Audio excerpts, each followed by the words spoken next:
Bible कहती है वो उसको देख के रोया। आप जानते हैं जब यीशु रोया, उससे नेक्स्ट स्टेप क्या लिया रोने के बाद? वो पार्लियामेंट में नहीं गया राजा हेरोदेस से बात करने के लिए कि आपने कंट्री का हालत क्या किया। वो खुदा के घर में गया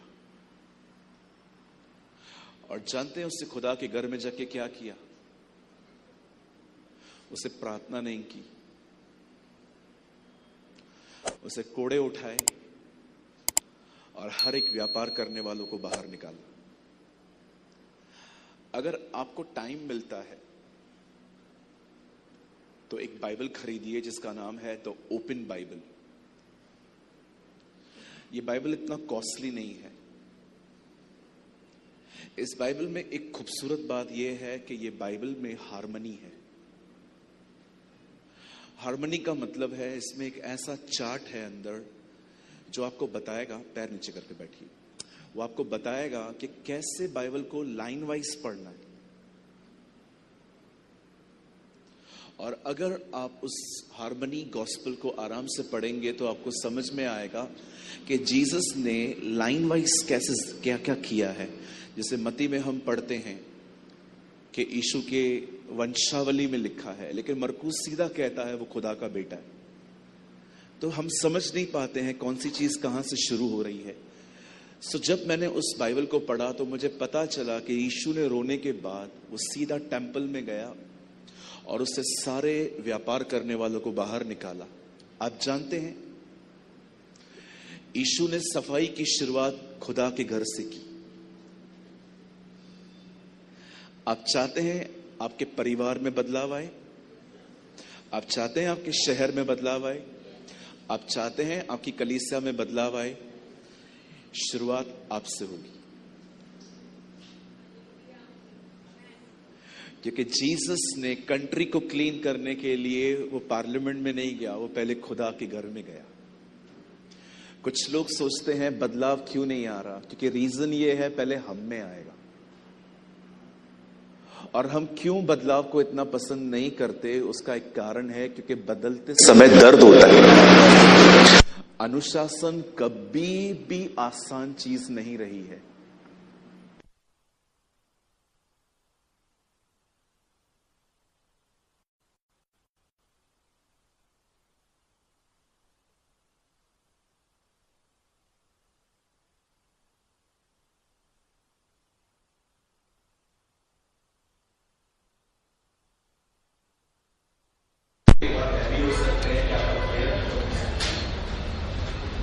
अगर आपके पास बहुत ज्ञान है और मैं आपको तुमको एक साल तक छूट रखूं तो बहुत है कि जैसे ही हमें कुछ पता चलता है हम सबको बताते हैं ताकि ऑर्डर का मसला। अनुशासन कभी भी आसान चीज नहीं है। डिसिप्लिन हमेशा पेन लेके आता है, लेकिन अनडिसिप्लिन जो लाइफ होती है ना वो बड़ी मजेदार है। आओ पियो घूमो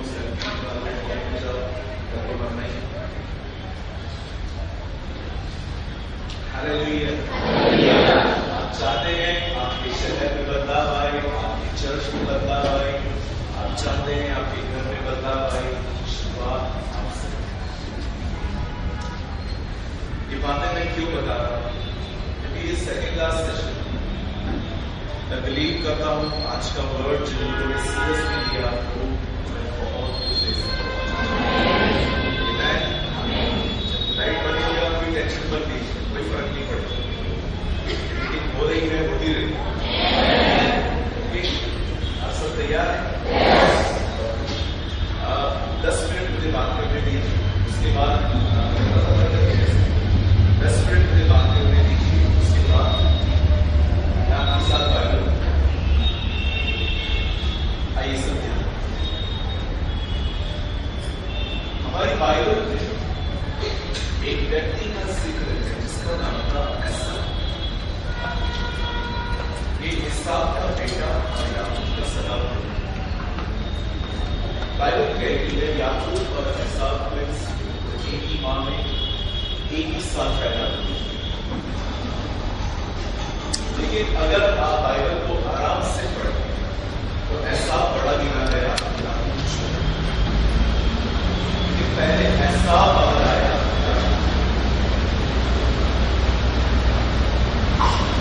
राइट?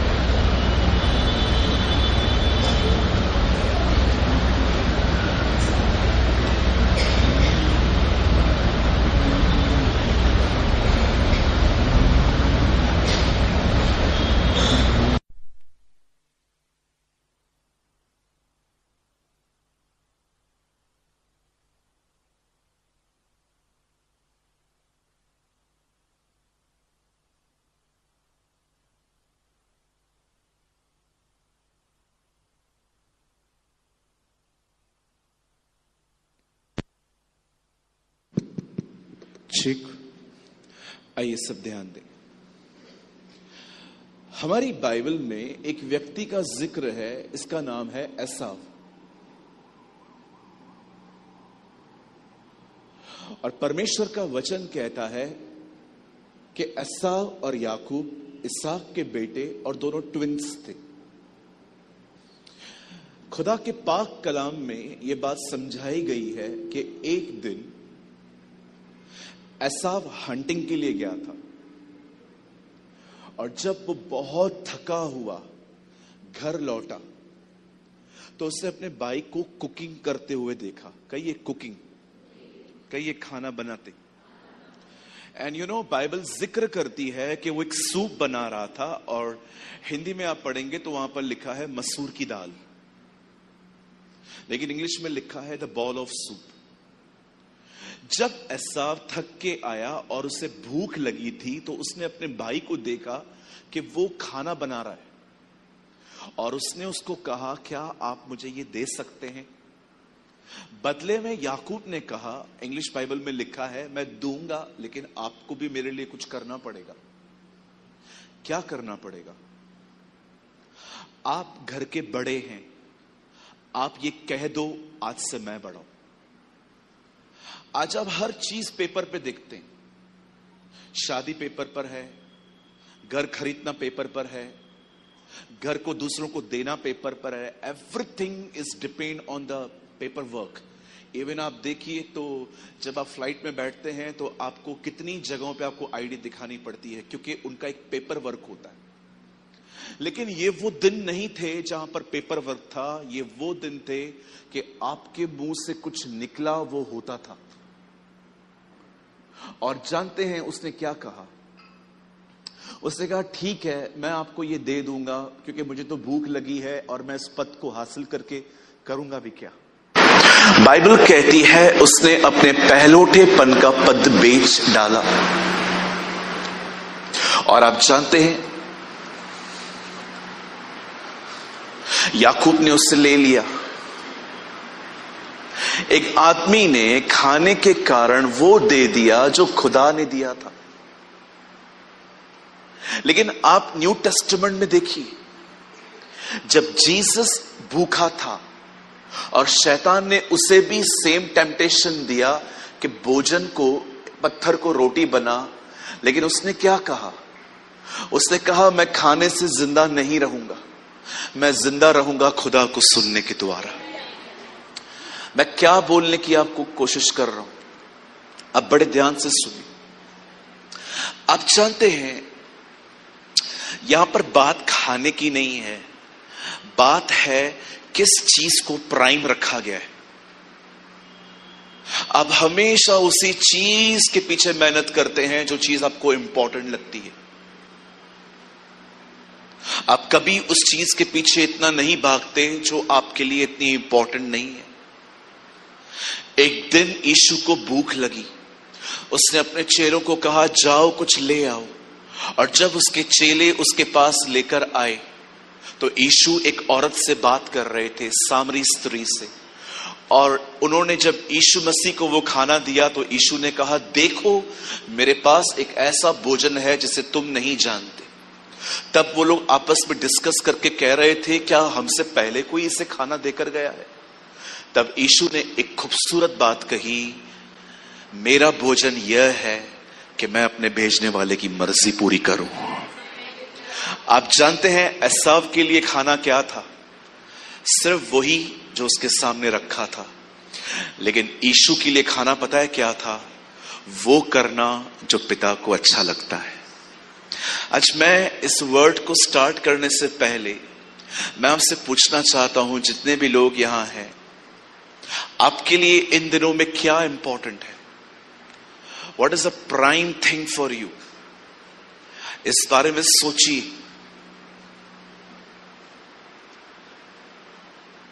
मैं चुप हूं ताकि आप सोचें। सिर्फ प्रीच नहीं करना है, लोगों को चीजें समझानी है। हालेलुया। आपके लिए इंपॉर्टेंट क्या है? क्या है आपका लक्ष्य? किस चीज के पीछे भाग रहे हैं आप? सिर्फ संडे मीटिंग अटेंड करना सब कुछ नहीं होता। सिर्फ चर्च के अंदर कुछ डाल देना सब कुछ नहीं होता।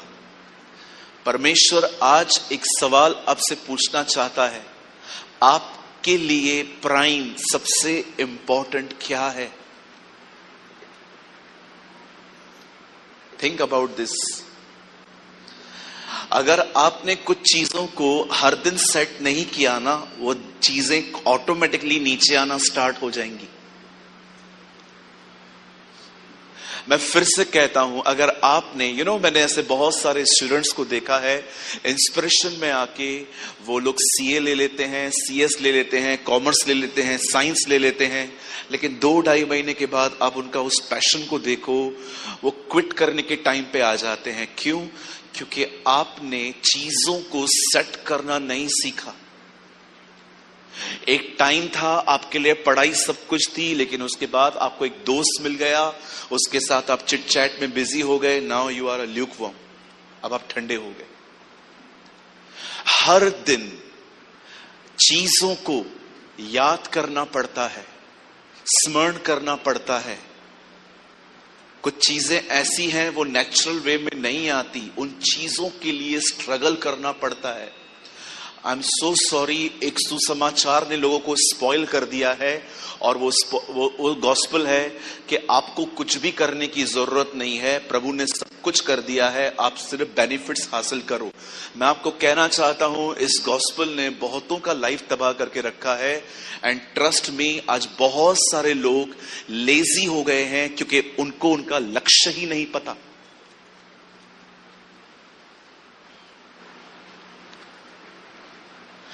In a month of July, I am going to Africa. जुलाई के महीने में मैं अफ्रीका जा रहा हूं। जो डेट्स मैंने अफ्रीका के लिए दी, वो सेम डेट मुझे यूएस के लिए देनी पड़ रही थी। एक पास्टर ने मुझे कॉल किया, उन्होंने कहा, पास्टर आप यूएस आ सकते हैं क्या? मैंने कहा मैं आ सकता हूं, लेकिन आप मुझे डेट्स बताइए। और जब उन्होंने वो डेट्स मुझसे मांगी, बताई, तब मैंने चेक किया तो मुझे पता चला मैं गाना जा रहा हूं उन्हीं दिनों में। अब आप मुझे बताइए, अगर आपको यूएस जाना पड़े और गाना जाना पड़े तो क्या डिसाइड करेंगे आप?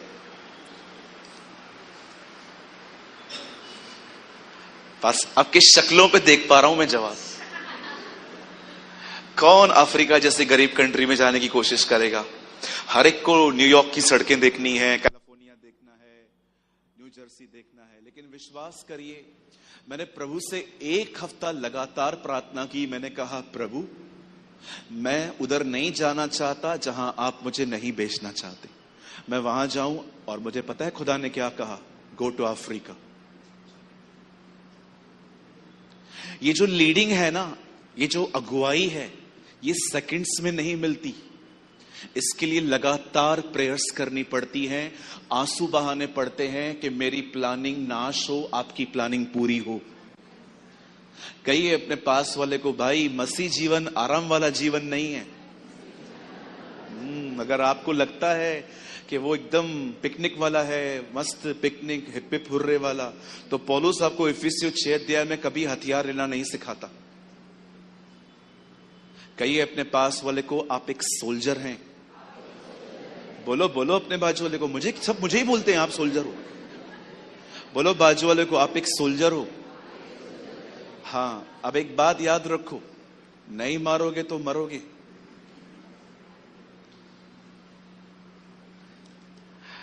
लड़ना सीख लो, अपने सारे हथियार बांधो ताकि तुम उसके तीरों का सामना कर सको।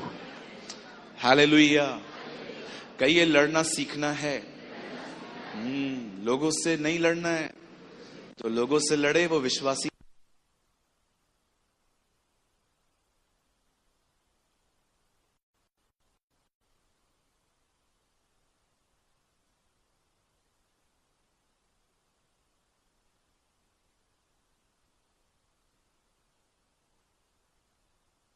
शैतान को बदनाम करने का कॉन्ट्रैक्ट लेके रखा है ना। बोलो शैतान हर जगह नहीं। दीदी आप इतना बड़ा हील पहन के चर्च में आए, गिर जाएंगे। शैतान नहीं गिरा बंद रहे तो चालू जो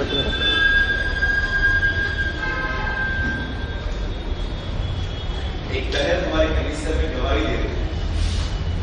उसने कहा मैंने ट्रेन कैच की विदाउट टिकट, बहुत गर्दी थी, मैं टिकट लेने गई, मैं चढ़ गई तो मुझसे प्रार्थना करके मुझे बचा ली। और उन्होंने गवाही, डीसी आए, सबको पकड़ा, मुझे छोड़ा।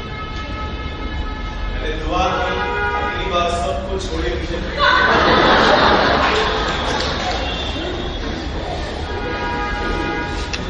की गवाही ऐसी ऐसी होती है।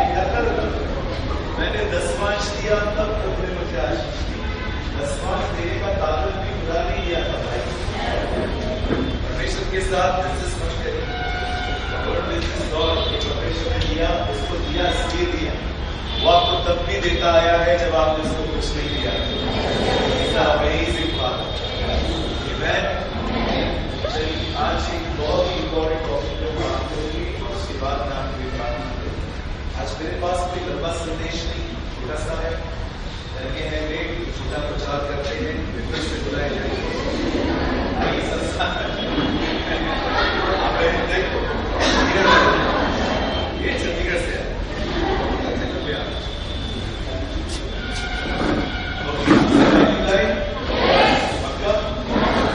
अच्छा मैं आपको बताना चाहता हूं, बहुत इंपॉर्टेंट और विशेषकर ये उन लोगों के लिए है जो अपने लाइफ में अपने आप को चेंज करने के लिए स्ट्रगल्स करते हैं। अगर आपने नहीं सुना तो दोबारा कहता हूं, ये स्पेशली उन लोगों के लिए है जो अपने आप को चेंज करने के लिए स्ट्रगल करते हैं, लेकिन वो अपने आप को चेंज कर नहीं पाते। और अगर आपको लगता है पास्टर यहाँ पर कोई ऐसा है, तो पहला मैं हर दिन खुद को बहुत बदलने की कोशिश करता हूँ। मैं हर दिन खुद को बहुत बदलने की कोशिश करता हूँ, लेकिन सो मेनी टाइम्स। लेकिन अब ये जो संघर्ष है ना, बहुत सा बहुत स्लो पे आता है, क्योंकि समझ लिया है। आज वही चीज मैं आपको समझाने की कोशिश कर रहा हूं। आप तैयार हैं? हाँ, सब तैयार हैं? मेरे साथ खोलिए हीब्रूज, मेरे साथ खोलिए इब्रानी की किताब और उसका 4 अध्याय। Open your Bible with me, the book of Hebrews chapter 4. मेरे साथ खोलिए इब्रानी की किताब उसका 4 अध्याय।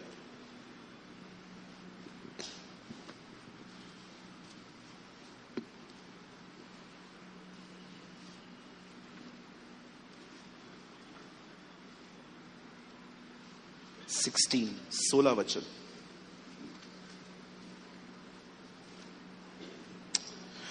इसलिए आओ हम अनुग्रह के निकट हेया सिंहासन के निकट हेया बांधकर चलें कि हम पर दया हो और वह अनुग्रह पाएं जो आवश्यकता के समय हमारी सहायता करे। आइए सब सामने देखिए। सबसे पहले मुझे यह बताइए, आवश्यकता का समय क्या होता है? A time of need. सबसे पहले आप यह समझने की कोशिश करो, आवश्यकता का समय होता क्या है।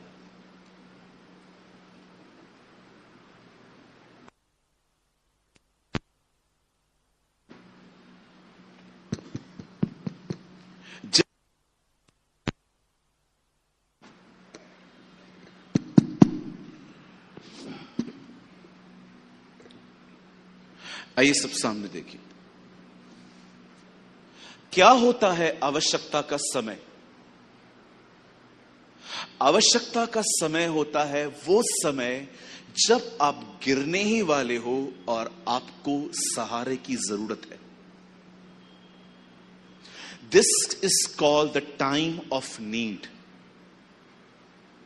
किसी ने मेरे को बहुत कुछ बोला और अब मैं भी तैयार हो चुका हूं उसे बहुत कुछ बोलने के लिए। यहां पर मुझे सहारा चाहिए कि मैं वो न करूं जो उसने मेरे साथ किया। कोई सामने से जा रहा है और उनका ड्रेस बड़ा वल्गर है, अननेसेसरी उनकी बॉडी दिख रही है। ये टाइम है नीड का कि मैं अपनी आंखें वहां से हटा सकूं। आज बहुत से लोग, एक टाइम आता है जब वो डिसाइड करते हैं कि वो यीशु के पीछे चलेंगे, लेकिन एक टाइम ऐसा आ जाता है लाइफ में जब टेम्पटेशंस, परीक्षाएं, बदन, शैतान, दुनिया ऐसे खींचती है कि न चाहकर भी हम वो कर बैठते हैं, ये समझ के कि मैं आखिरी बार करूंगा, इसके बाद मैं कुछ नहीं करूंगा। बिलीव मी, शरीर एक चोर की तरह है जो बार बार आपको आके कहेगा एक आखिरी बार मुझे चोरी करने दे, उसके बाद मैं कभी नहीं करूंगा।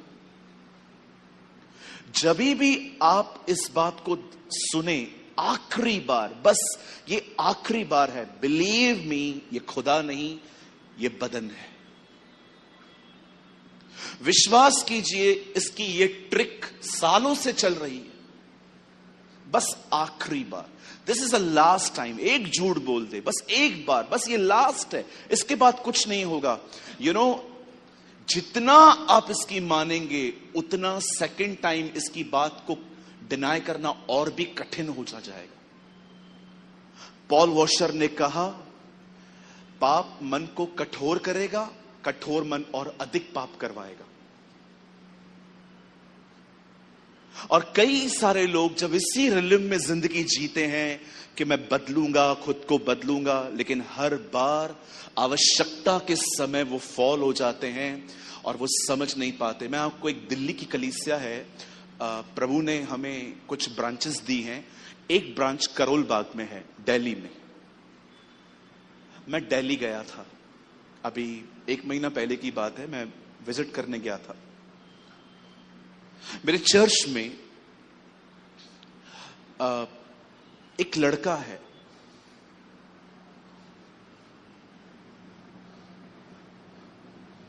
एक दिन वो मुझे मिला। एक्चुअली मैं 1 महीना पहले उससे मिला, लेकिन ये बात है ना कम से कम 1 ईयर पुरानी है। एक चर्च में एक लड़का आया। इस लड़के ने मुझसे आकर बात की और कहा, पास्टर मुझे आपका थोड़ा टाइम चाहिए। मैंने कहा, ब्रदर चर्च में हम अधिक बात नहीं कर पाते हैं, बहुत लोग हैं, अगर आपको मिलना है, बात करना है ना, आप लास्ट तक रुको, मैं सबसे निपट के फिर मैं आपसे मिलता हूं। और वो लड़का कम से कम मुझसे मिलने के लिए आधा घंटा रुका था। हमारे चर्च के पीछे बैक में एक छोटी सी ऑफिस बनी हुई है, और जब वो और मैं वहां पर बैठे हुए थे, मैंने उसको कहा, टेल मी भाई, व्हाट हैपेंड, क्या हुआ आपको?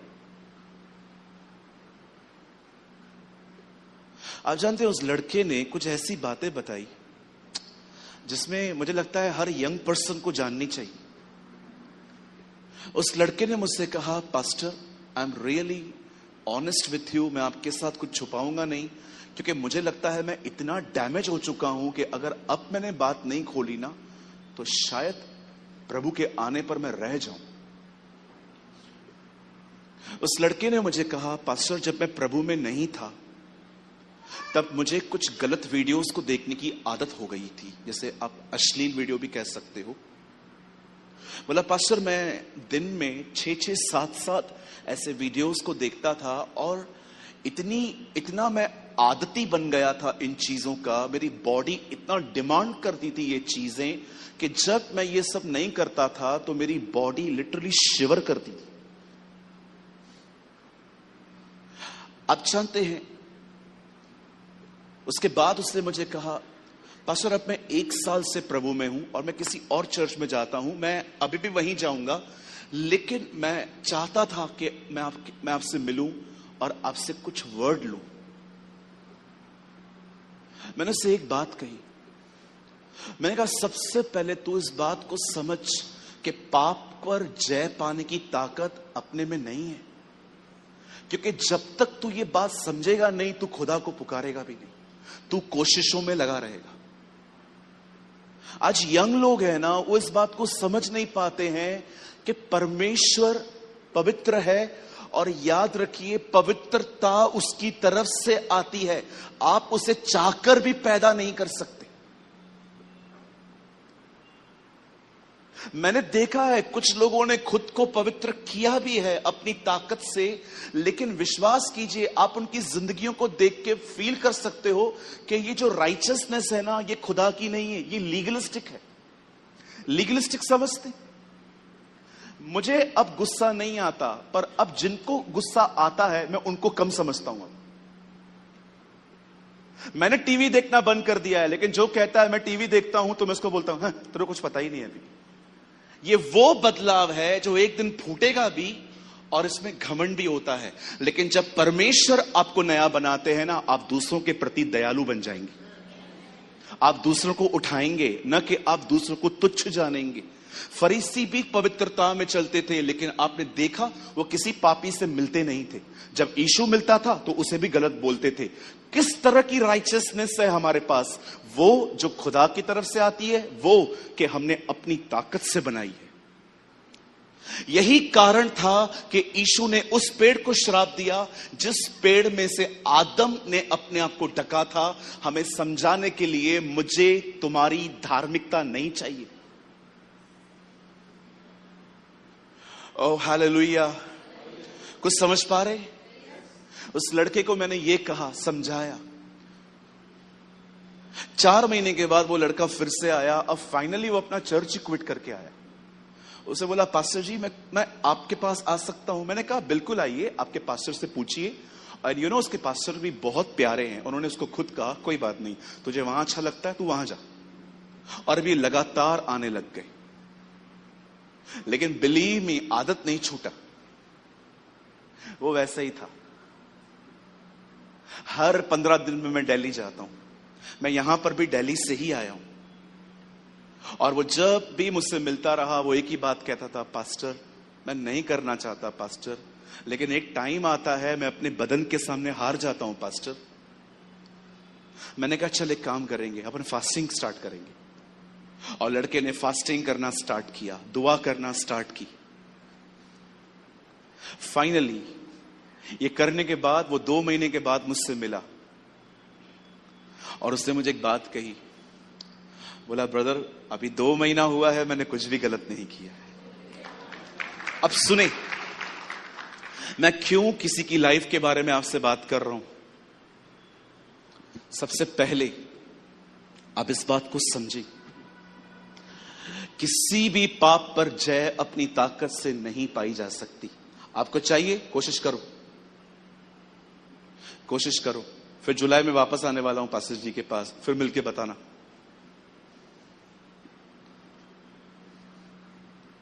कितने लोग हैं मुझे बताइए, अधिक बोलने पर आपको विजय मिल गई? आप अभी कम बोलते हैं। कितना सोचते ना सुबह सुबह उठ के आज कम बात करेगा, उसी दिन सबसे अधिक बात करते। बहनों आपने विक्ट्री पाई? बोलिए कितनी बहनें हैं जो पेट में बातों को रखना जानती हैं? बोलो बोलो, हंस क्यों रहे हो? चलो आपको हंसाने के लिए कुछ कह सकता हूं, बुरा नहीं मानेंगे। अभी रेजरेक्शन डे हो गया ना, उसके रिलेटेड कुछ बात कर सकता हूं। आप जानते हैं जब यीशु जिंदा हुए तो एक स्वरदूत ने एक बहन को बोला, जाओ हर एक को बता दो वो जी उठा है। आप जानते हैं स्वरदूत ने बहन को क्यों कहा? क्योंकि स्वरदूत भी जानता था अगर बात फैलानी है तो इन्हें दे दो।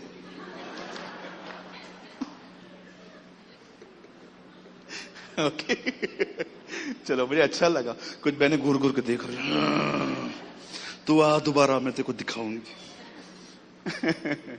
नहीं, मैं जानता हूं नागपुर की बहनें बहुत प्यारी हैं, मैं तो बॉम्बे की बहनों की बात कर रहा हूं। हालेलुया। कितने लोग समझ पा रहे हैं? हमारी बाइबल कहती है एक समय है जब हमें आवश्यकता होती है, अ टाइम ऑफ नीड, जरूरत के समय। चलिए मैं स्टार्ट कर रहा हूं और मैं चाहता हूं अब आने वाला थोड़ा सा समय आप बड़े ध्यान से सुनिए। बाइबल कहती है यीशु ने एक बार एक चेले को चुना, इसका नाम था पतरस। एक्चुअली इसका पहला जो नाम था शिमोन था, पर बाद में उसको प्रभु ने पतरस कहा। आप जानते हो पतरस कितनी कमजोरियों से घिरा हुआ व्यक्ति था? कभी आपने इस बारे में सोचा है? जो व्यक्ति 300 से अधिक साल प्रभु के साथ चला, हनोक, उसके लिए बाइबल में 3 और 4 लाइंस लिखी गई हैं खाली। पर आपको पता है पतरस के घर का पता, उसकी सास का पता, उसका पता, हर एक बाइबल में चीज लिखी हुई है।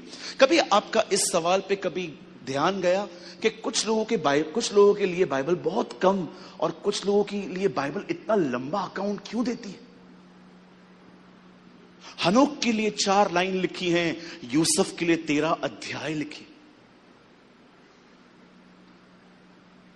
याबेस के लिए 2 लाइन लिखी गई है, जबकि आप देखो तो याकूब की कितनी बड़ी हयाती लिखी गई है। कभी आपने इस बारे में सोचा परमेश्वर ने किसी कैरेक्टर को लेके इतना लंबा क्यों लिखा?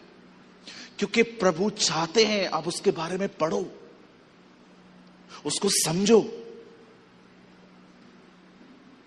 आप जानते हैं पतरस, प्रभु ने जब उसको चुना, बाइबल कहती है उसने अपने सारे जाल छोड़ दिए, उसने अपनी मछलियां छोड़ दी और वो प्रभु के पीछे चलने लगा। अब आपको लगता होगा कितना प्रभु से प्यार करता है ना ये। ऐसा कुछ नहीं है। कहो पास वाले को, ऐसा कुछ नहीं है। ये भी वचन में लिखा है। एक दिन यीशु एक धनवान से मिले और उसको प्रभु ने कहा अपना सब कुछ गरीबों को दे और मेरे पीछे चल। और वो चला गया घर पर। पतरस ने उसको देखा और यीशु ने कहा, देखो धनवान का स्वर्ग के राज्य में आना कितना कठिन है। पतरस ने खूबसूरत सवाल पूछा, हम तो सब छोड़ आए हैं, हमें क्या मिलेगा?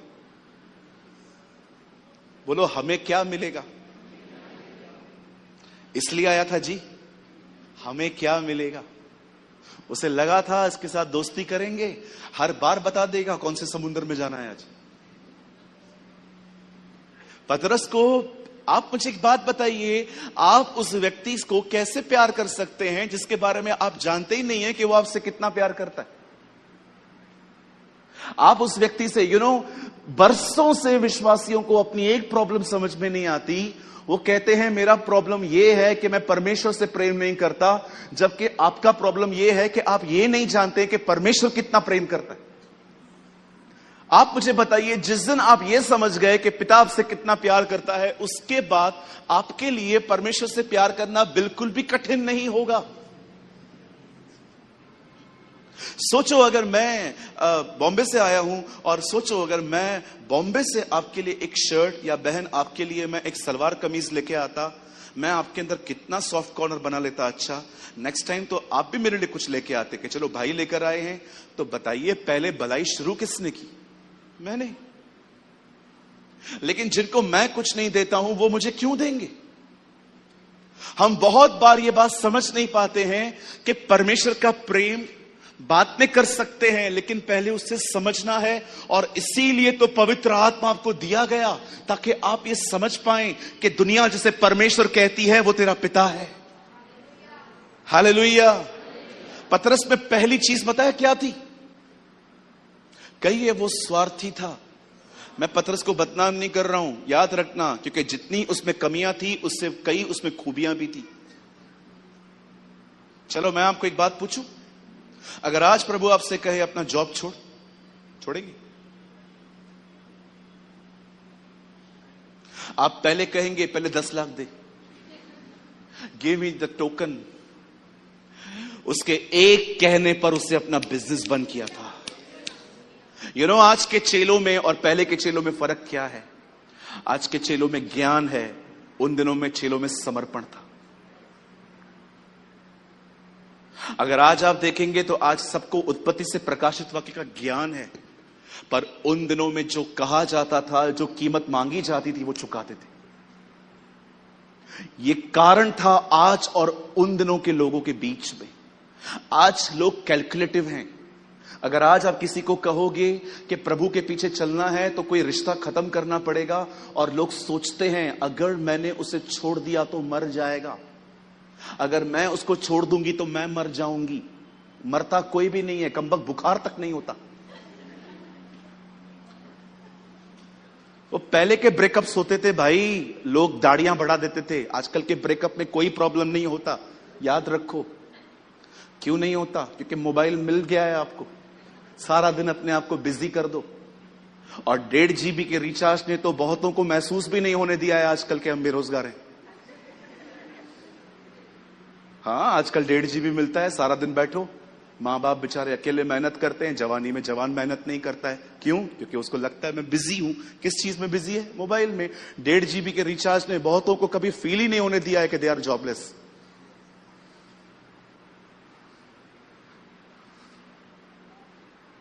कड़वी सच्चाइयां हैं लेकिन सच है। जब मैं 18 साल का था, मैं 17 घंटे काम करता था। आज 19 घंटे करता हूं। मैंने खुदा से कहा था, प्रभु मैं सिंधी फैमिली से हूं, हम लोग बचपन से मेहनती गिने जाते हैं। जिस दिन आपने मुझे सेवा के लिए बुलाया ना, मैं जितना